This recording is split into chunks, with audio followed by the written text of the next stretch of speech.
दोस्तों, आज की सबसे पहली और बड़ी खबर। राजधानी रांची के मोरहाबादी मैदान में मुख्यमंत्री हेमंत सोरेन ने फहराया तिरंगा। झारखंड के सीएम हेमंत सोरेन ने मंगलवार स्वतंत्रता दिवस को रांची के ऐतिहासिक मोरहाबादी मैदान में तिरंगा फहराया। उन्होंने शहीदों को नमन करते हुए कहा कि आज़ादी के लिए हमारे पुरखों ने बड़ी कीमत चुकाई है। मुख्यमंत्री ने इस अवसर पर झारखंड सरकार की ओर से गरीबों, बेरोजगारों, आदिवासियों, महिलाओं और पिछड़े वर्ग के लोगों के लिए सरकार की ओर से किए जा रहे प्रयासों का जिक्र किया। उन्होंने कहा कि अगले कुछ महीनों के अंदर झारखंड में 38,000 खाली पदों पर नियुक्तियों की प्रक्रिया पूरी कर ली जाएगी। मुख्यमंत्री ने कहा कि झारखंड सरकार युवाओं के लिए लगातार नए मौके पैदा कर रही है। 36,000 नौकरियों के लिए विज्ञापन निकाले जा चुके हैं। 2,000 अन्य नियुक्तियों के विज्ञापन भी जल्द जारी किए जाएंगे। मुख्यमंत्री हेमंत सोरेन ने किया सभी को 3 कमरों का मकान देने का वादा। झारखंड के सीएम हेमंत सोरेन ने अगले 2 वर्षों में ज़रूरतमंदों के लिए मकान बनाने के लिए 15,000 करोड़ रुपए की अबुआ आवास योजना की मंगलवार को घोषणा की। मोरहाबादी मैदान में राष्ट्रीय ध्वज फहराते हुए मुख्यमंत्री ने कहा कि उनकी सरकार मजबूत राज्य के निर्माण का लगातार प्रयास कर रही है और वादों को पूरा करने की हर संभव कोशिश कर रही है। केंद्र सरकार पर निशाना साधते हुए उन्होंने कहा कि झारखंड को सूखे से निपटने के लिए केंद्र से जरूरी सहायता नहीं मिली। उन्होंने कहा, हमें केंद्र सरकार से उम्मीद के अनुरूप मदद नहीं मिली, लेकिन फिर भी झारखंड सरकार ने मुख्यमंत्री सूखा राहत योजना और झारखंड कृषि कर्ज माफी योजना के जरिए किसानों की हर संभव मदद करने की कोशिश की। जमीन घोटाला मामले में मुख्यमंत्री हेमंत सोरेन ने ईडी को लिखा पत्र।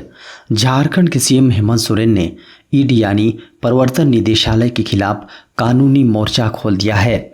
उन्होंने ईडी के असिस्टेंट डायरेक्टर देवव्रत झा को पत्र लिखकर कहा है कि एजेंसी उन्हें भेजा गया समन वापस ले, अन्यथा वह कानून का सहारा लेंगे। ईडी ने मुख्यमंत्री को समन भेजकर 14 अगस्त को रांची स्थित कार्यालय में हाजिर होने को कहा था, जिस पर मुख्यमंत्री हाजिर नहीं हुए। मुख्यमंत्री हेमंत सोरेन के विशेष दूत ने ईडी कार्यालय पहुंचकर उनका पत्र सौंपा। सोरेन ने पत्र में लिखा कि उनको बेवजह समन भेजकर परेशान किया जा रहा है। जिस तारीख को बुलाया गया था उससे उन्हें किसी तरह का आश्चर्य नहीं हुआ। खबरों को माने तो सीएम ने असिस्टेंट डायरेक्टर को कोट करते हुए लिखा है कि आप और आपके पॉलिटिकल मास्टर अच्छी तरह जानते हैं कि मुख्यमंत्री को 15 अगस्त को ध्वजारोहण करना होता है। दिल्ली के लाल किले से पीएम मोदी ने किया ध्वजारोहण की बड़ी घोषणा। प्रधानमंत्री नरेंद्र मोदी ने लाल किले की प्राचीर से झंडारोहण किया। पीएम मोदी ने देशवासियों को संबोधित करते हुए 10 साल के कार्यकाल का हिसाब दिया। इस दौरान पीएम मोदी ने विश्वकर्मा योजना का ऐलान किया। उन्होंने कहा कि विश्वकर्मा जयंती के मौके पर इस योजना की शुरुआत की जाएगी। इस योजना की शुरुआत 15,000 करोड़ रुपए से होगी। इस योजना के तहत कारीगरों और छोटे व्यवसायों से जुड़े लोगों की मदद की जाने की बात कही गई है। खास बात यह है कि साल 2023 के आम बजट में भी सरकार ने विश्वकर्मा योजना की बात कही थी।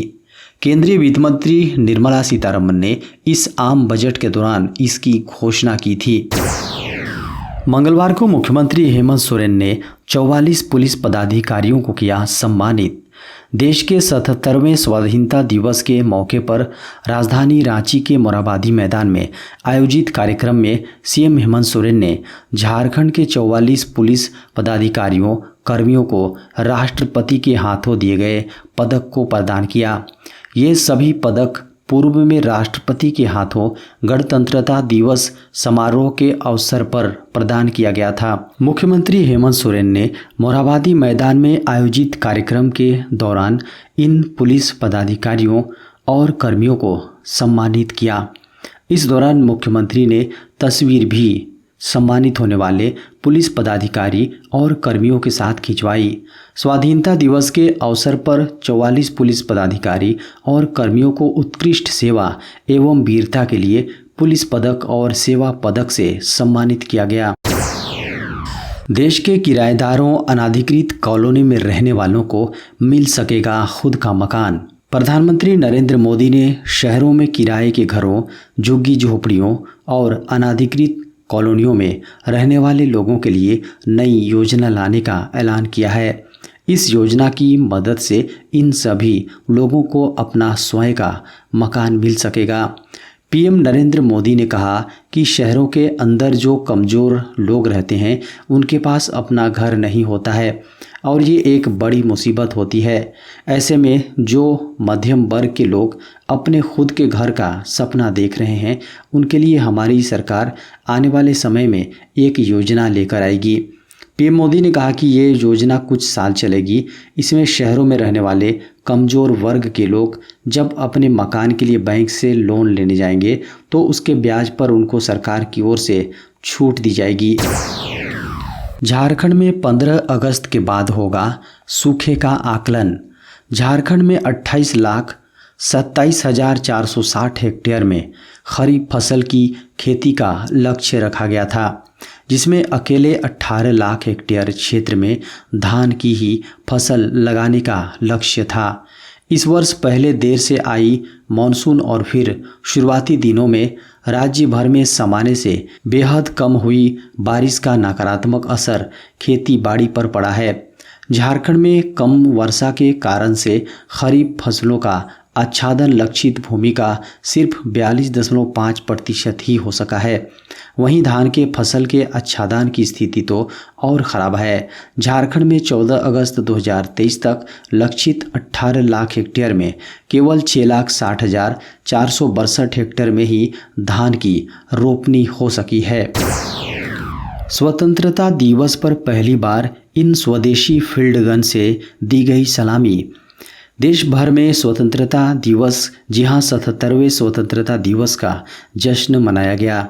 इस खास मौके पर राष्ट्रीय राजधानी दिल्ली में पहली बार स्वदेशी फील्ड गन से सलामी दी गई है। औपचारिक सलामी के हिस्से के रूप में 105 mm लाइट फील्ड गन से फायरिंग की गई है। यह पहली बार है कि इन स्वदेशी बंदूकों का इस्तेमाल स्वतंत्रता दिवस समारोह में औपचारिक फायरिंग के लिए किया गया है। पहली बार 21 तोपों की सलामी स्वदेशी 105 mm लाइट फील्ड गन द्वारा दी गई है। इनमें से 8 तोपों को लाल किला परिसर में तैयार किया गया था। बता दें कि 74वें गणतंत्रता दिवस के समारोह के दौरान भी 105 mm फील्ड गन से सलामी दी गई थी। 105 mm इंडियन फील्ड गन एक तरह की स्वदेशी तोप है। इसको आप एक शक्तिशाली रेंज वाला हथियार के तौर पर भी देख सकते हैं। ये फील्ड गन अब भारतीय सेना में बड़े पैमाने पर उपयोग की जा रही है। अल नीनो ने मॉनसून को किया कमज़ोर, सितंबर से थमेगी बारिश। अगस्त में कमज़ोर मॉनसून के कारण पूरे देश में 2% बारिश में कमी आई है। भारत मौसम विज्ञान विभाग यानी IMD ने कहा कि जुलाई में 5% अधिक बारिश हुई थी, लेकिन अगस्त में अब तक 2% कम बारिश हुई है। पिछले सप्ताह से मॉनसून कमज़ोर हो गया है। विशेषज्ञ इसे अल नीनो का इफेक्ट बता रहे हैं। IMD के पूर्वानुमान के अनुसार 18 अगस्त के बाद केवल मध्य भारत में अस्थायी रूप से बारिश होगी। सितंबर की शुरुआत से बारिश नहीं होगी। IMD ने 31 जुलाई को पूर्वानुमान लगाया था कि अगस्त के दौरान बारिश सामान्य से कम 90 से 94% के बीच होने की संभावना है। मॉनसूनी सीजन में 46% बारिश अगस्त और सितंबर में ही होती है। पिछले 7 दिनों में देश के अधिकांश हिस्से सूख रहे। हालांकि उत्तरी राज्यों उत्तराखंड और हिमाचल प्रदेश और पूर्वोत्तर राज्यों सहित हिमालय की तलहटी में भारी बारिश हुई, जिसके बाढ़ और भूस्खलन की कई घटनाएं हुई। चीनी सेना ने खोजा लेजर गन बनाने का तरीका, होगी अनलिमिटेड फायर पावर। चीन का दावा है कि उसने लेजर गन बनाने का एक तरीका खोज निकाला है जो अनिश्चित काल तक फायर कर सकता है। चीनी दावे के मुताबिक उसकी सेना के पास अब लेज़र को हथियार बनाने की क्षमता है। यह परिक्रमा करने वाले उपग्रहों को मार गिराने के साथ साथ ज़मीन पर दूर के लक्ष्यों को भी मार सकता है। पूर्व ब्रिटिश सैन्य अधिकारी स्टीव वीवर ने ट्वीट किया कि यदि चीनी कूलिंग तकनीक के बारे में दावे सच हैं तो यह कई पहलुओं में संयुक्त राज्य अमेरिका पर चीन की श्रेष्ठता स्थापित कर सकता है। चीनी सेना ने ऊर्जा हथियार प्रौद्योगिकी में एक संभावित बड़ी प्रगति साझा की है, हालांकि इसकी पुष्टि करने की ज़रूरत है। मोबाइल यूजर्स के लिए सरकार का अलर्ट कभी भी हो सकता है। Phone hack. स्मार्टफोन आजकल केवल कॉलिंग और मैसेज तक सीमित नहीं रह गया है। अब मोबाइल पर बैंकिंग से लेकर संवेदनशील जानकारी होती है, जिसके हैक होने पर बड़ा नुकसान हो सकता है।